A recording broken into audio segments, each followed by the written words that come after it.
Afghanistan, synonymous with the place for great games. That is what it has always been, and that is what the case is right now as well. Jai Hind and welcome to Raj Malhotra's IAS. Today we are going to delve into a very important issue from regional security scenario as well, and from the global geopolitical perspective as well. So you all are aware that Taliban has again risen in Afghanistan. It took the reins of power in the 1990s itself, and history, as they say, is repeating itself because the world leaders, they failed to learn from their past mistakes.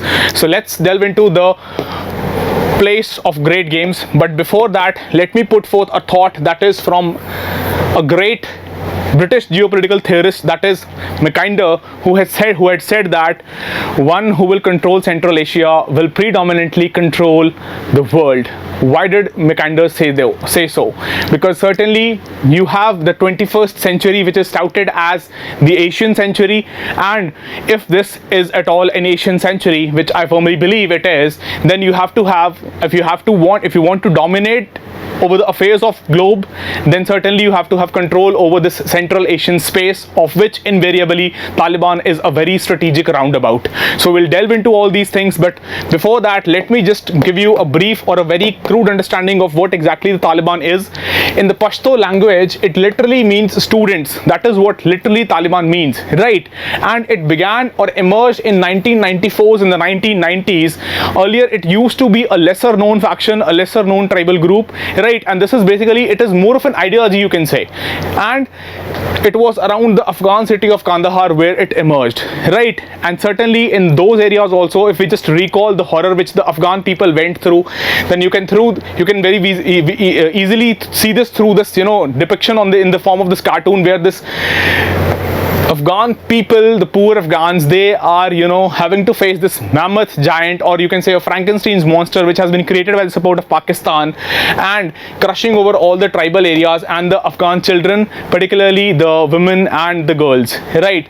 So let's quickly move to the timeline, because we'll try and ensure that you get a complete glimpse of right from the days of the Cold War until the current Doha peace talks and the US withdrawal and the coming of Taliban again to power, right? So those were the days when the Cold War at its peak. You had, at the one hand, you had the group which you called the Soviet Union, the erstwhile Soviet Union led by Russia, and on the other hand you had the capitalist world led by the Western world led by the United States. So in those days, 1973, overthrow of monarchy in Afghanistan. Afghanistan, earlier it had this monarchy which was overthrown, and the Soviets, they found this opportunity of marching into the Afghanistan so as to enhance or increase their influence in the world, right?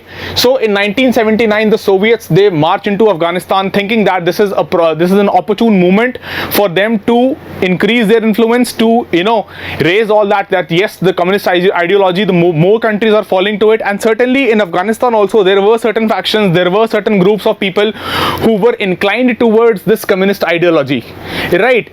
So you had the US, on the other hand, willing to do anything to stop the spread of this communist ideology. The Cold War not letting the Soviet Union to go scot-free as far as Afghanistan was concerned. So what did they do? They propped up the tribals in the form of these Mujahideens, which were officially met by the then US President Ronald Reagan at the White House itself. And what did they call? The Americans called the Mujahideens the freedom fighters, the great freedom fighters who were there in Afghanistan and who will help the Afghan people get rid of the wicked communist ideology and get their country back to the capitalist or the Western fold. So this is what was the development in 1986. Fast forward to 1989, and you finally have Moscow finally pulling out troops. USSR, it came to understand that yes, it is not very easy to have the influence all over Afghanistan, because certainly we are going to discuss that as well in the course of lecture. But right now, just for your understanding, remember Afghanistan is having a very rugged physical terrain. It is not very easy that if you are having infighting or if you are having any sort of countering from maybe the tribals there itself, or from these mujahideens which were propped up by the US and their allies. So to sustain themselves, the erstwhile USSR, it found that it was not possible for them to do so, so they withdrew in the year 1989. But they did not withdraw completely. And why am I saying that? I am saying that because they propped up the Najibullah regime, which was having the backing of the erstwhile USSR, right? So the Russians, the Soviets, they withdrew, but they left the Najibullah regime, which was a communist regime, to control Afghanistan. And this eventually in 1992 fell, and the Mujahideen, they took over, right? Now what did happen? Mujahideens, this was, it was having many factions in Afghanistan, certainly, because Afghanistan's, if we go further back into the historical perspective, then you have had multiple invasions through this land.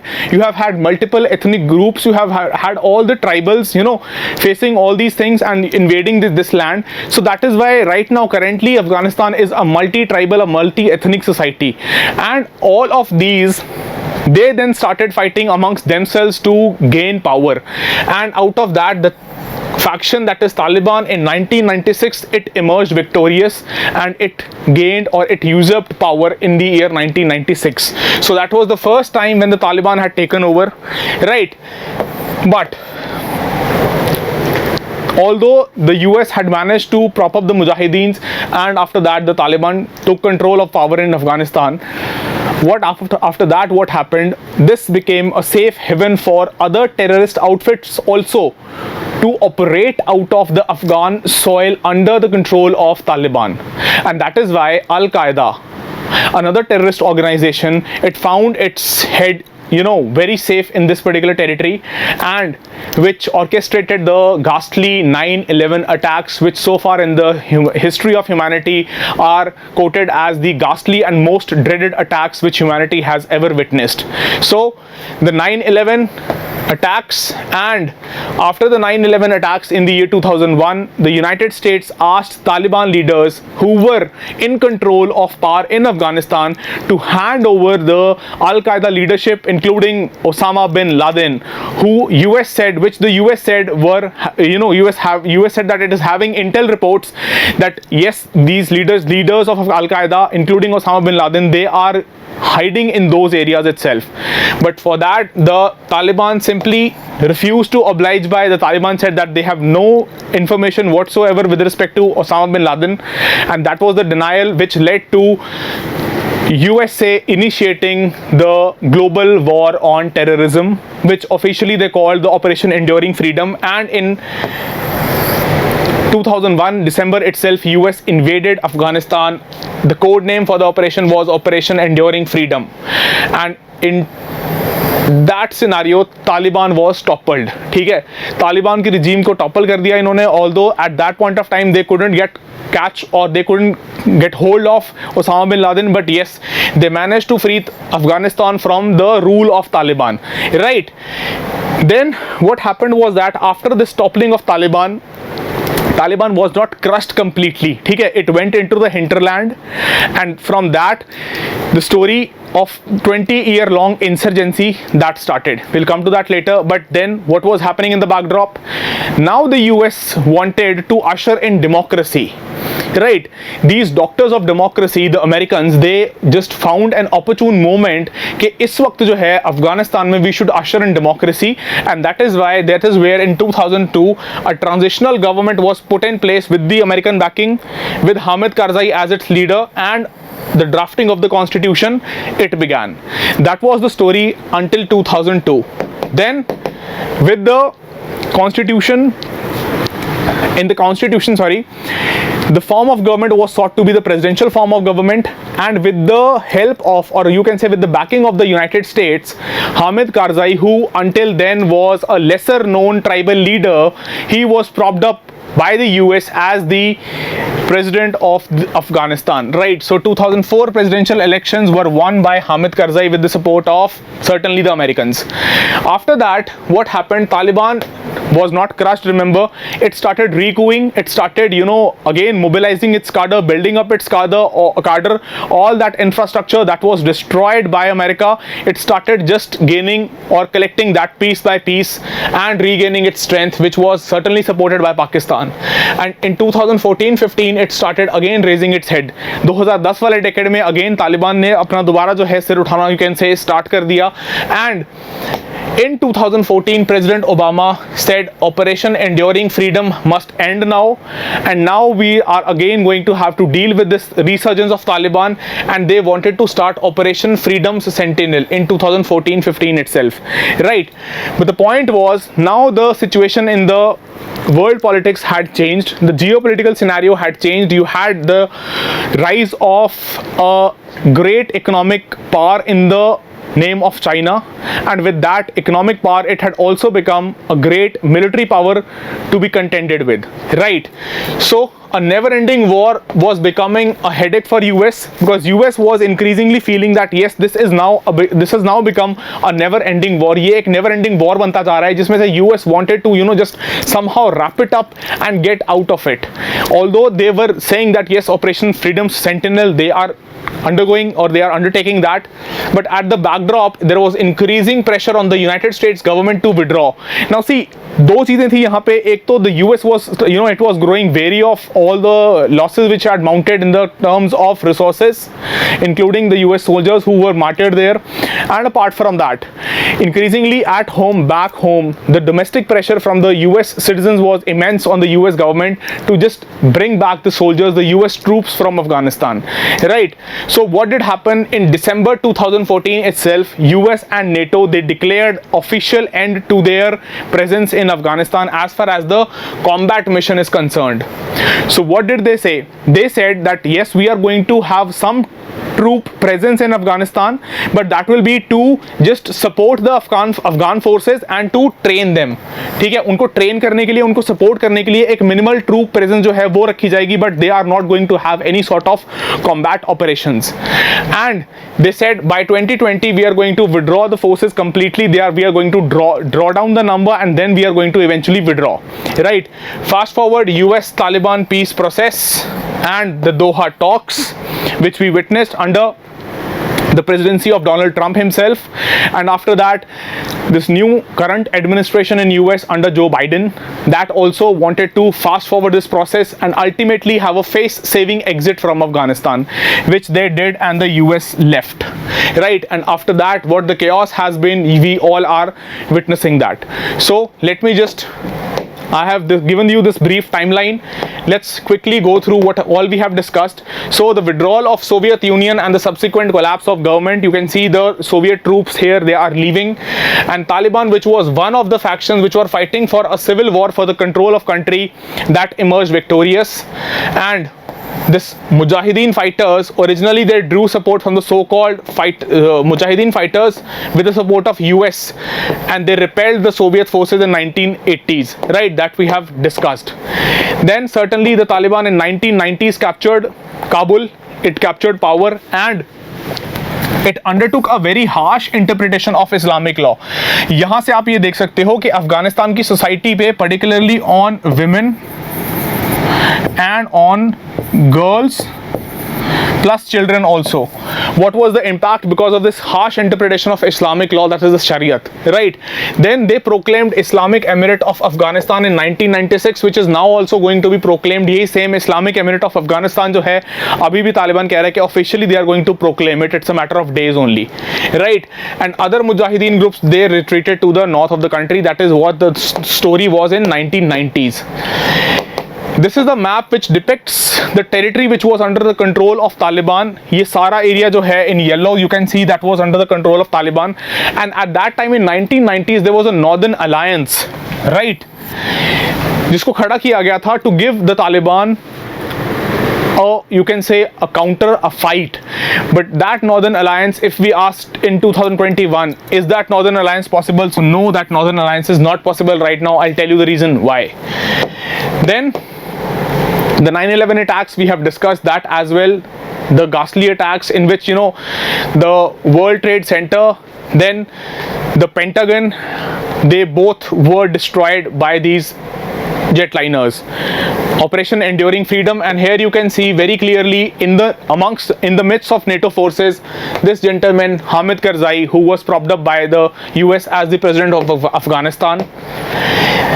Apart from that, the 20-year-long insurgency, which after the defeat of Taliban in 2001 began, and whose result are right now we all are witnessing. Right, the Taliban's founder Mullah Muhammad Omar, he ensured that the Taliban not just survives, but also he ensured that the Taliban, it resurfaces as a potent force to be reckoned with, and that is why it has, got all the legitimacy from the superpowers of the world. Then moving forward, this is so this is how the situation has changed over 1992, 96, 2001 and end of 2001. ये यहाँ multiple colors में you can see that the thing which I was referring to, the multi-tribal, multi-faction society which Afghanistan is, and how they all have had infighting or had been fighting amongst themselves for control of territory. So the thing here is that you have the light green, which shows the Taliban, right, the Omar Abdullah Taliban, and this is the 1996 era. Before, only you have some pockets like Kandahar, as we discussed initially, कि Taliban जो है, it was having strongholds in some of the areas like Kandahar, but it managed to expand its area of dominance. 2001, that was great. You had all Mazar-e-Sharif, Herat, Kandahar, Kabul and Jalalabad all falling to it. But in end 2001, when certainly the US managed to topple it, again it retreated to the southern bastion of Taliban, that is Kandahar. ठीक है? So this is just for your understanding कि कितना ज़्यादा complex है अफगानिस्तान में अंदर जो situation है, और किस वजह से इतनी ज़्यादा जो है दिक्कत होती है कि कोई भी अगर पावर आके वहाँ पे किसी सिचुएशन को सुलझाने की कोशिश करती है, या if they want to maintain their dominance over that particular province, right? Fine. Then moving to, from the timeline, we have covered that timeline. Why is Afghanistan such a prized possession? क्यों जो है अफगानिस्तान हमेशा से इतना important रहा है, इतना valuable रहा है? That is because of certain reasons. The first, certainly because of its huge mineral wealth. The countries want to have a control over it. Then a strategic roundabout. Why am I calling it a strategic roundabout? ये strategic roundabout का जो concept है वो यहाँ map से आपको बहुत easily समझ में आ जाएगा. See, the point is, when we talk about Afghanistan, that certainly is a strategic roundabout because it is having such great geographical location associated with it that it becomes a crossroads for if you want to have a land route from this country, from the southern Asia to all the way to Europe. You can see here the Western Asia on the one hand, Central Asia on top, Northeast Asia this side and the Southern Asia this side. And here you have this strategic piece of land in the name of Afghanistan, जो कि एक strategic roundabout है अगर आपको एक land route जो है वो चाहिए. और इसी वजह से हमेशा से अफगानिस्तान जो है, it has been a prized possession for any invaders जो past में भी आए, चाहे अगर हम ancient medieval times की भी बात करें, and if we come to the modern times as well, then also this is a strategic roundabout, right? Then the next thing is that the Asian century is what the 21st century is called as, right? That is the 21st century, it is the Asian century, and on the name of that you also have the Heart of Asia Conference, which also has precisely linkages with Afghanistan, right? So an Asian century cannot be imagined without the role or place of Afghanistan in that calculus, and that is wherein again comes the role of Afghanistan, its strategic importance, right? So this is the map, you can take a look. I'll share the PDF in the Telegram channel, on the Telegram channel. Now coming to India and Afghanistan. India के साथ जो है अब हमें दो तीन चीज़ें discuss करनी है बिफोर वी कंक्लूड. इंडिया का इंटरेस्ट, इंडिया के अफगानिस्तान के साथ क्या लिंकेजेस हैं, and apart from that what should be the road ahead, how are India's interests they getting affected here. So first of all, जो हमारी नॉर्थ वेस्ट एरिया में security है, certainly in the northwestern region you have your security linkages which are associated with Afghanistan. Even in ancient and medieval times Khyber pass और हिंदू कुश वाला जो area है वो बहुत ही ज़्यादा स्ट्रेटेजिकली सिग्निफिकेंट था. You can see here you have the Khyber pass here and this is the Hindu Kush region, right. इन एरियाज में से जो ये कुछ पासेज हैं ये हमेशा से इंपॉर्टेंट रहे हैं किसी भी इन्वेडर के लिए, या कह लो कि अगर आपको नॉर्थ वेस्टर्न प्रोविंस में जो है सिक्योरिटी प्रोवाइड करनी है, एक इफेक्टिव बाउंड्री या एक कह लो इफेक्टिव कुशन देना है, right. Then even the Kautilya's Mandal principle should be, talked about here when he says that your neighbor is your natural enemy and your neighbor's neighbor is your natural ally or friend. यहाँ पे ये चीज़ क्यों important है? देखो यहाँ पे ये चीज़ इसलिए इंपॉर्टेंट है because Pakistan has from the very inception of this country been an adversary of India.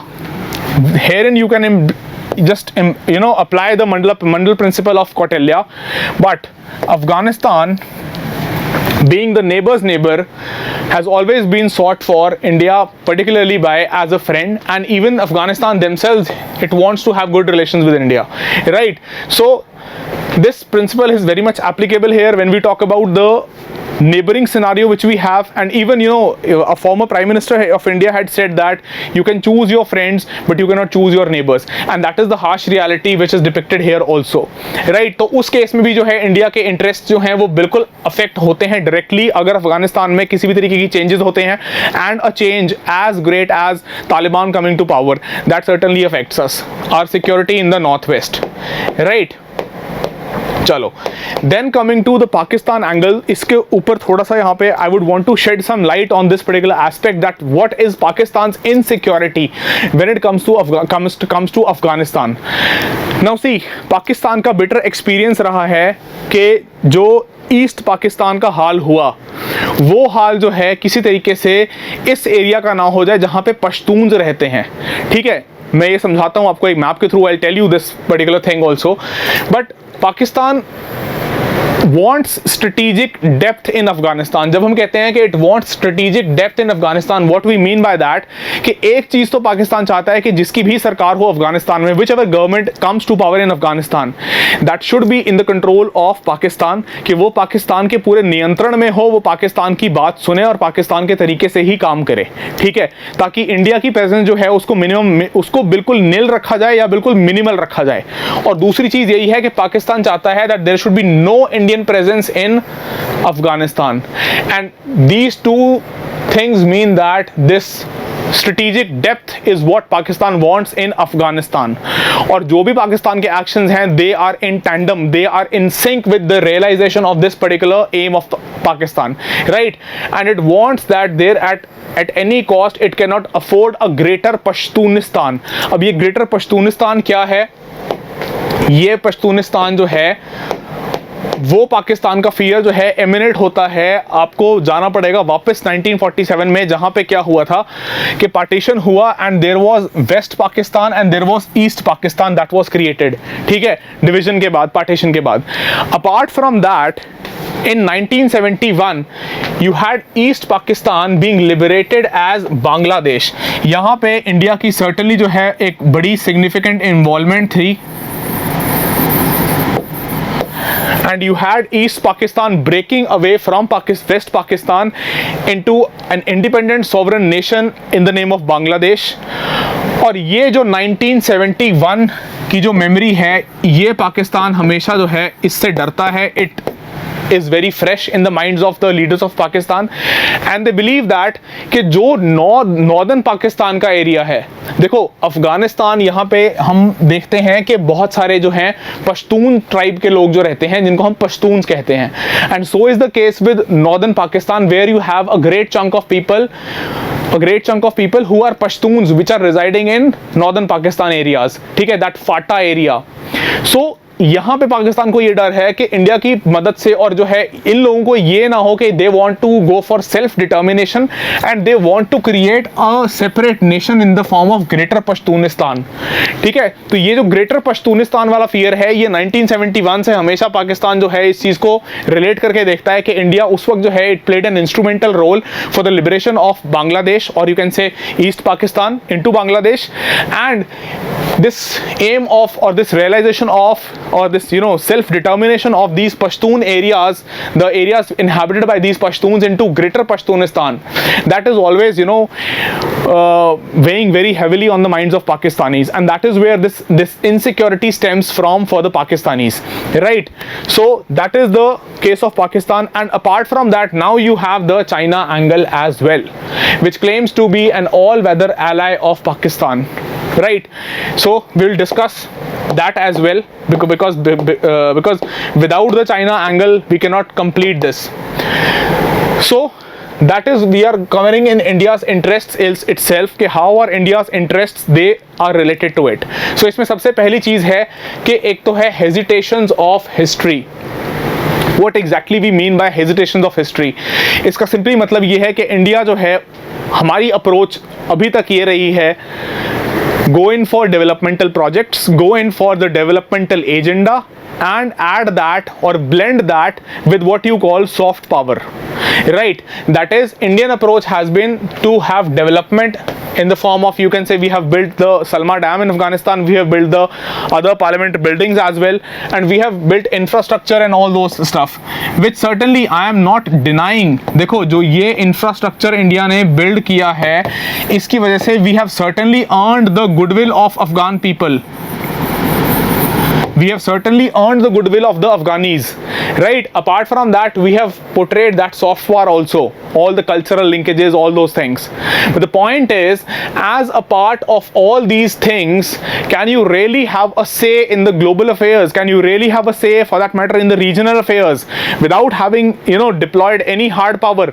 Hard power का simple सा मतलब है कि आप जो है वाकई में ग्राउंड पे जो है कुछ हरकत करते हो, या कोई आपकी प्रेजेंस है, बिना उसके और बिना with zero boots on ground, or without affecting any hard power, you cannot have ambitions of a global power. India will have to carve its own path if it wants to realize actually the goal of becoming actually a superpower on the global stage. Certainly we are a great regional power, we are somewhat in the global affairs as a global power also, but actually if you want to have, क्योंकि देखो ये चीज़ हमेशा ध्यान रखो कि अभी बहुत बार यहाँ कई स्कॉलर्स ने, कई डिप्लोमैट्स ने भी, कई फॉर्मर डिप्लोमैट्स ने ये बात कही कि India was not given its due place when it came to negotiating with the Taliban, और when it came to solving the conundrum with respect to Afghanistan. Why was so?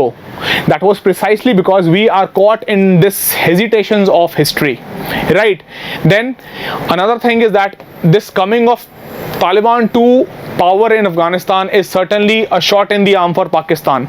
Why is it so? Because it is going to boost the Islamist extremists in South Asia, who now will be, they can be very well propped up by this Pakistan here to create troubles in the Jammu and Kashmir region and certainly elsewhere, right? So इस front पे भी जो है India के interest जुड़े हुए हैं, और यहाँ पे भी हमें काउंटर करना है. Then the third thing, that is the nexus, जो मैं चाइना वाली बात कर रहा था, कि चाइना, पाकिस्तान, certainly पाकिस्तान के साथ you have the Taliban, Russia and Iran, right?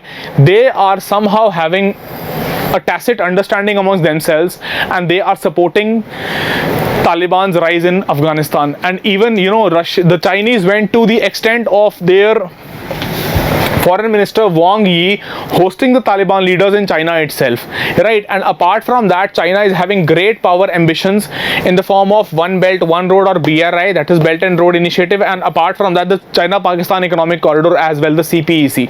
तो यहाँ पे सिंपल सी बात ये हो जाएगी कि चाइना जो है, चाइना को कोई फर्क नहीं पड़ता. China just wants to have, it just knows that its ambitions, its goals should be fulfilled.